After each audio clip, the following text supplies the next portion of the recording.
Welcome, welcome. Have a seat. So good to see you again. Thanks. So, I hear you've seen Bong Joon-ho's new film, Mickey 17. Yeah, I did. Were you excited for it, leading up to it? Yeah, it was in my top most anticipated films of the year. Because of Parasite? I mean, yeah, in part, but I'm really just overall a big fan of his work, going back all the way to things like The Host that he did in South Korea. Never heard of it. Yeah, I mean, he's also done other great films that I love, like Memoirs of Murder, Okja, Snowpiercer, Mother. I only seen Parasite because of the Oscar nominations, and I think Snowpiercer sounds familiar. Is that the one with Captain America in it? Yeah. Yep. Captain America was in that one. Chris Evans, he has a name. Oh, okay. Maybe I'll check it out. Was it any good? Yeah, all the ones I mentioned are good. Really good, actually. Noted. Moving on. So what was Mickey 17 about? Well, Robert Pattinson plays a man named Mickey. Wait. Did you say Robert Pattinson? You mean Twilight Boy was the star of this movie? Yeah. I mean, it's been a long time since he's been in that, so yeah. Alright, well, how did Edward do in this new film? Yeah, he was actually fantastic. He plays this character named Mickey who grows up on an Earth where they learned to travel amongst the stars and colonize this other planet. He signs up to go and work there as essentially an expendable, and what that is like, his job is essentially to die. Anytime there's like some new species they want to test to see if they're vicious or not, they'll send him out there, and if he gets killed by them, they have this cloning machine that will clone him and bring him back. So it's not like he permanently dies. They use him to test strange bacteria, strange infections. If there's like a virus in the air, they'll send him out there to breathe it in and see if it's deadly, and he's an expendable. They keep cloning him over and over and over and over in the means to finding cures to stuff like this. And in this movie, we're essentially following the 17th clone. Thus the name Mickey 17. Exactly. So is that essentially the whole movie? No, essentially what happens is the crew that controls Mickey 17 sends him out on a mission, and when they think he dies, they go ahead and clone another version of him, not realizing that he's actually still alive. And when that Mickey comes back to base and both Mickeys realize that there's two of them, they have to hide the fact that they're both still alive because it's highly illegal and they'll both be terminated. So this leads to a lot of entertaining sequences and a lot of political drama that I wasn't actually expecting in this film. Political drama? Do you think that's really a good thing in this day and age of our country? Yeah, essentially Toni Collette and Mark Ruffalo play the villains in this film, where like they're a bunch of married political bumbling idiots that are trying to be the leaders of this colony, and it makes for a lot of satirical comedy in terms of like what's going on in our actual world, which I know is gonna not work for everybody, that they're essentially making fun of some very real figures in our world, but for me, I thought it was hysterical. I don't know if I like the whole political drama aspect of it, though.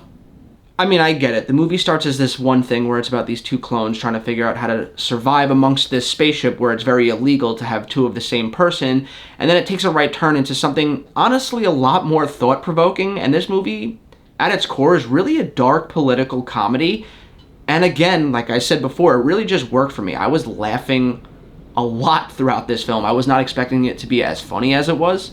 So you really liked it then? Liked it? I loved it.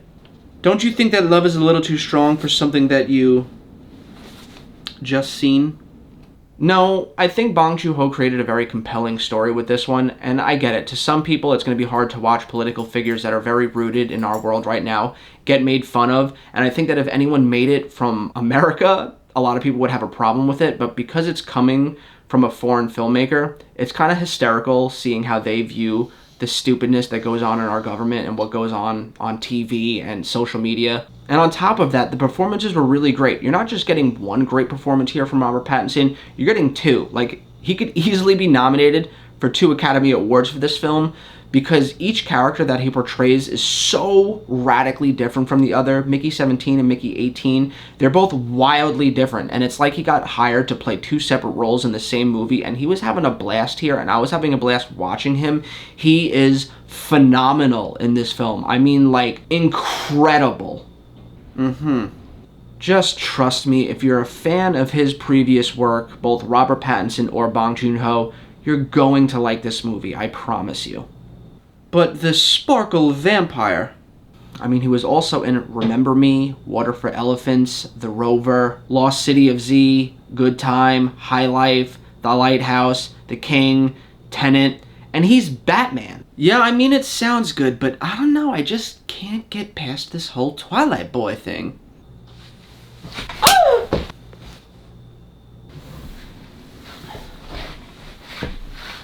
Are you done? Yes. Good. Maybe educate yourself on people and stop judging them based off of a role they did 15 years ago. If everyone thought like you, we wouldn't have him as Batman. We wouldn't have Heath Ledger as the Joker. We wouldn't have had Michael Keaton as Batman. We wouldn't have had Daniel Craig as James Bond. These people are actors. Stop typecasting them and let them branch out and spread their wings. Okay, I'm sorry. It's fine. Sorry. So, what do you give it overall? I mean, I'm going to give it a 9 out of 10. I really loved this film. I thought the performances were amazing. I thought the story was really thought-provoking, entertaining. I was laughing from start to finish. The action was good. The stakes were high. Okay, so not a masterpiece, but a really good, funny, thought-provoking film. Yeah, pretty much. Makes me excited to see it and see what both Bong Joon-ho and Robert Pattinson do next. Me too, man. Me too. So, I think this went well. Same time next week? No, probably not again until Superman. Alright, well, I look forward to it. And remember, stop being a judgmental asshole. Catch you next time. Jerk. What was that? Nothing. Yeah, I thought so.